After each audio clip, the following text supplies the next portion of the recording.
Hello everybody, this is George Mamouzellos again. This is a follow-up to the markets video explaining how to actually pay for it. Now, a bit of background. Markets have been tried in Darwin before, but unfortunately, or so I hear, the people who tried it were not helped by government, who did not release the Crown land and various other things that they wanted and needed. And so we could have had these markets a long time ago, but the government in power didn't help.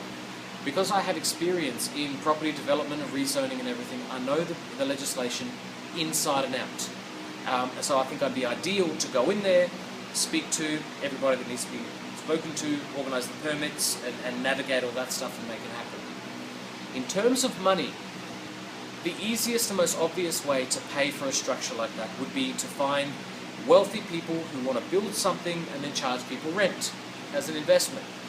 It works, it's easy, but there are only a small number of people in Darwin with enough money to do it. If we get people overseas or interstate to do it, then all of that rent will go out of Darwin, which is a really bad idea. Something that I think is a good idea is to create a superannuation fund that will own the markets. And so that way, when we pay our super, when you go to work, you've got to pay super, and your super broker buys a bit of Coles, a bit of Woolies, and then they make a profit that comes to you, well, that company would own the markets themselves, we would put our super in, we would own a percentage of the markets, we would get a percentage of the rent that gets paid, and in the meantime, we would get to shop at the markets, which would improve Darwin, create jobs, and all that other great stuff I spoke about in the previous video.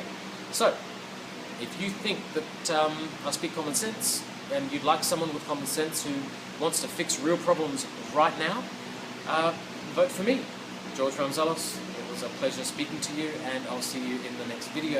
If you have any comments or questions, contact form below. See ya.